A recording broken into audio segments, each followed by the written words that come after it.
पनौती पनौती पनौती पनौती। राहुल गांधी प्रधानमंत्री को पनौती कह रहे हैं, क्या सच में ऐसा है? लेकिन देखिए 2014 के बाद कैसे पनौती देश के लिए मनौती पूरा होना साबित हुई। जानेंगे विद एग्जाम्पल, लेकिन उससे पहले आप जिस भी प्लेटफॉर्म में ये वीडियो देख रहे हैं, हमारे चैनल को फॉलो कीजिए और सब्सक्राइब कीजिए। नंबर 1, राम मंदिर। करोड़ों हिंदुस्तानियों का राम मंदिर बनने का सपना साकार। नंबर 2, धारा 370 हटी। 70 साल बाद कश्मीर सही मायनों में भारत का हिस्सा बना।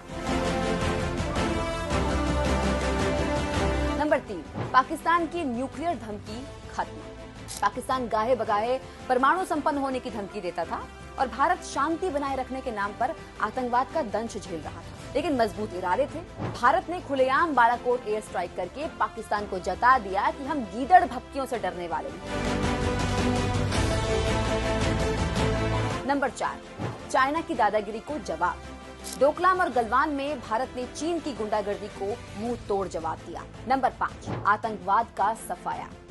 इंडिया ने न केवल देश के अंदर आतंकवादियों के हौसले परस्त किए, बल्कि दुनिया भर में चुन चुन के भारत विरोधी गतिविधियों में लगे लोगों को हटाया जा रहा है। पहली बार भारत ने सिर्फ अपनी सीमाएं बचाने वाला रवैया छोड़कर आक्रामक रुख अपनाया है।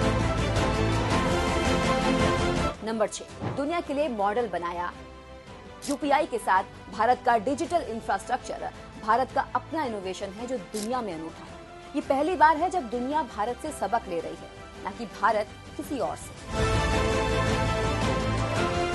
नंबर 7, आपदा प्रबंधन। भारत विरोधी देशी और विदेशी ताकतों का सपना चूर चूर हुआ। कोविड जैसी वैश्विक आपदा में भारत ने न केवल मजबूती से खड़ा हुआ, बल्कि दुनिया में मदद भी की। पूरी दुनिया भारतीय कोविड मैनेजमेंट की तारीफ करती है। नंबर 8, खेलों में सिरमौर। 2014 से पहले तक हम बस खेलों में हिस्सा लेकर ही खुश हो जाया करते थे, लेकिन नई खेल नीतियों से अब सब बदल गया है। एशियन गेम्स हो, कॉमनवेल्थ गेम्स हो या फिर पैरा ओलंपिक्स, हर जगह भारत का परचम लहरा रहा है। नंबर 9, जय विज्ञान। 2014 के बाद से बदली नीतियों में विज्ञान और तकनीक का दौर भी बदल गया है। डिजिटल स्पेस और एआई से लेकर चंद्रमा तक भारत का नाम पूरे विश्व में जगमगा रहा है। नंबर 10, विश्व शक्ति भारत। बीते 500 सालों से पूरी दुनिया में पश्चिमी देशों का दबदबा था और बाकी ज्यादातर दुनिया उन्हें फॉलो करती थी। आजादी के बाद से भारत शोर भले ही मचाता रहा हो, लेकिन भारत की बात में कोई वजन नहीं दिखता था। लेकिन 2014 के बाद से कूटनीति में बदलावों के चलते अब सीन पूरी तरह से बदल गया है। अब न केवल विश्व मंचों पर भारत की बात को अहमियत दी जाती है, बल्कि भारत को नया ग्लोबल लीडर भी माना जा रहा है। और कोई एक गुट नहीं, बल्कि हर ब्लॉक के साथ भारत के संबंध मजबूत हैं। ये तो बस कुछ बातें हैं। इसके अलावा 2014 के बाद से पूरा दौर कई क्रांतिकारी बदलावों का रहा है, जिसमें हर एक भारतीय को बैंकिंग सिस्टम में शामिल करने के लिए जनधन अकाउंट, गरीब कल्याण की तमाम योजनाएं, 13 करोड़ लोगों की गरीबी से बाहर आना, भारत में नौकरी की जगह स्वरोजगार को बढ़ावा मिलना, रक्षा और मैन्युफैक्चरिंग में भारत का आत्मनिर्भर बनना शामिल है। तो समझ गए ना आप?